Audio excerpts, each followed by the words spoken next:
अवधूत चिंतन श्री गुरुदेव दत्त. श्री स्वामी समर्थ. मी ज्योती आपल्या सर्वांचं माझ्या युट्यूब चॅनेलवर स्वागत करत आहे.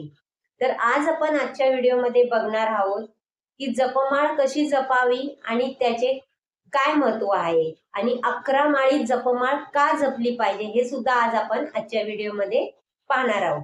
तर बघा, सर्वांच्या आयुष्यामध्ये काही ना काही संघर्ष असतो. नेहमी जीवनामध्ये अनेक प्रकारच्या अडचणी असतात. त्याच्यापासून आपल्याला कुठेतरी एकाग्रता मिळावी, आपल्याला मनशांती मिळावी, यासाठी आपण जपमाळ ही जपत असतो.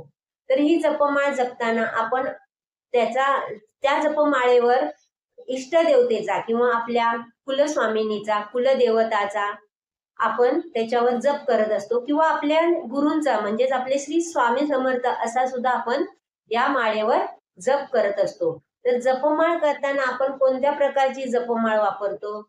तर ती म्हणजे चंदनाची असते जपमाळ, रुद्राक्षाची माळ असते, चंदनाची असते, रुद्राक्षाची असते, त्याचबरोबर तुळशीची माळ असते आणि कमळगट्ट्याची सुद्धा माळ असते. पण कमळगट्ट्याच्या माळेवर सहसा कोणी जपमाळ करत नाही, आणि जर करायची असेल तर ती लक्ष्मी प्राप्तीसाठी सुद्धा कमळगट्ट्याची माळ वापरली जाते. त्याचबरोबर तुळशीची माळ सुद्धा लक्ष्मी प्राप्तीसाठी आणि आपल्या मनशांतीसाठी वापरली जाते. रुद्राक्षाची माळ सुद्धा तपचर्येसाठी मोठमोठे ऋषीमुनी सुद्धा वापरतात, हे तर आपल्याला माहितीच आहे. त्याचप्रमाणे चंदनाची माळ सुद्धा वापरली जाते. अशा या माळेवर आपण जप प्रत्येक देवतेचा, इष्टदेवतेचा किंवा मंत्रांचा त्याच्यावर जपत असतो. तर ही अशी जपमाळ जपताना 11 माळी जपमाळ का जपली पाहिजे याला देखील महत्व आहे. त्याचबरोबर ज्याला नाही जमत ते 1 माळ सुद्धा जप करतात. तर आपल्या जीवनामध्ये नकारात्मकता जी ऊर्जा असते ती निघून जाण्यासाठी आपण ही जपमाळ जपत असतो. घरामध्ये मनशांती मिळावी, सतत आपल्या मनामध्ये एकाग्रता, एकचित्त प्राप्त व्हावे आणि आपले मन ईश्वराकडे एकाग्रतेने आकर्षिले जाण्यासाठी आपण ही जपमाळ जपत असतो. तर ही जपमाळ जपताना नेहमी आपण रुद्राक्षाची माळ घेतो किंवा अनेक जशी पाहिजे चंदनाची, रुद्राक्षाची किंवा तुळशीची माळ घेत असतो. तर जपमाळ कशी जपावी? तर माझ्याकडे ही एक जपमाळ आहे. तर ही याला 108 मणी असतात जपमाळेमध्ये, सर्वांना माहिती आहे. तर जपमाळ जपताना मेरुमणी पासून आपण जपाला सुरुवात करायची आहे. तर जपमाळ जपताना कशी जपायची आहे? तर हा जो अंगठा, जो आपला अंगठ्या बाजूचा जो बोट असतो, म्हणजे जो आपण पितरांसाठी वापरतो, तो आपण जपमाळेला त्याचा टच करून द्यायचा नाही. तर आपल्याला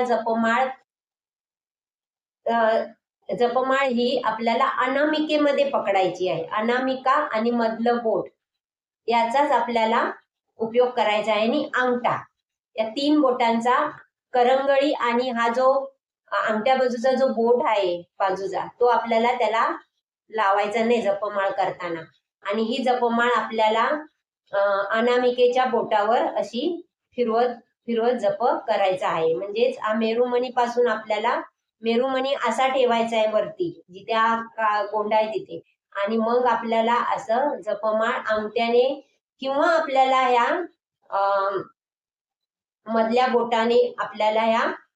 बोटाने असं खाली घ्यायचे आहे किंवा अंगठ्याने, या 2च बोटांचा आपल्याला या वापर करून आपल्याला जपमाळ करायची आहे. 108 मण्यांची जपमाळ करायची आहे. तर ही जपमाळ करताना आपल्याला तिला जमिनीवर, त्या जपमाळीचं सुद्धा महत्व आहे, ती आपल्याला जमिनीवर ठेवायची नाहीये.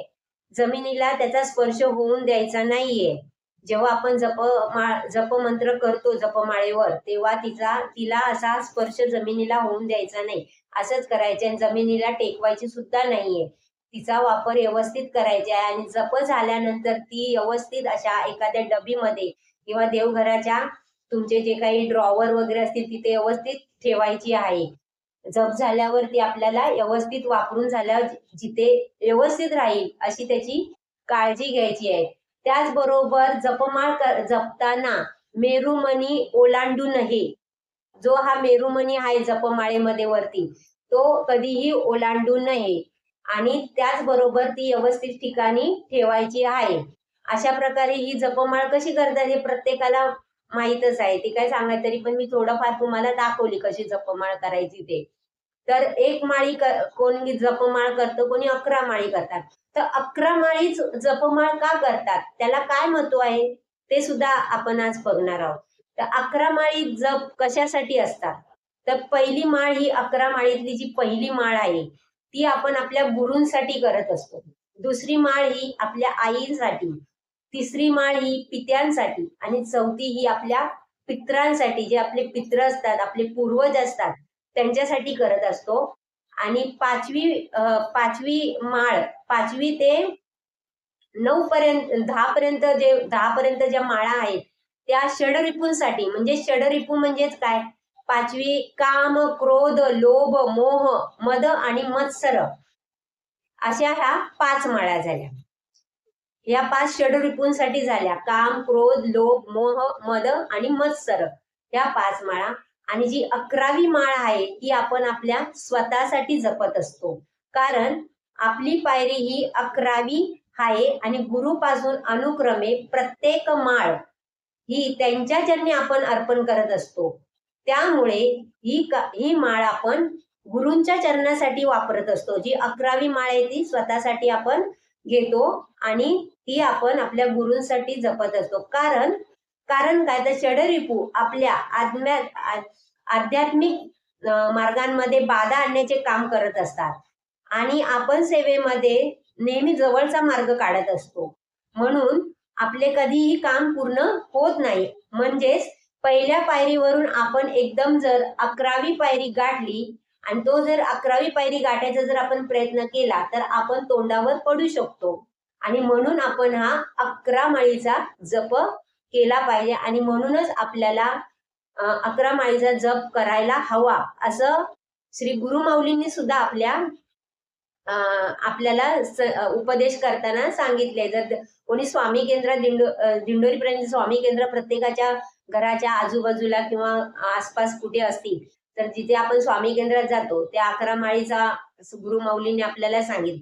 म्हणूनच आपल्याला 11 माळी जप हे करणं अतिशय महत्वाचं आहे. पण आजकाल सगळ्यांना जसं जमेलच असं नाही, म्हणून एक माळ केली तरी चालेल, पण 11 माळीचं महत्व फार आहे आणि 11 माळी जप आपण केला पाहिजे, असं या 11 माळीचं जपाचं महत्व आहे. तर ही जपमाळ करताना कशी जपली पाहिजे, तू मेरुमणी ओलांडलं नाही पाहिजे, हे आज आपण आजच्या व्हिडिओमध्ये थोडक्यात पाहिलं. जर आजचा व्हिडिओ आवडला असल्यास नक्की शेअर करा.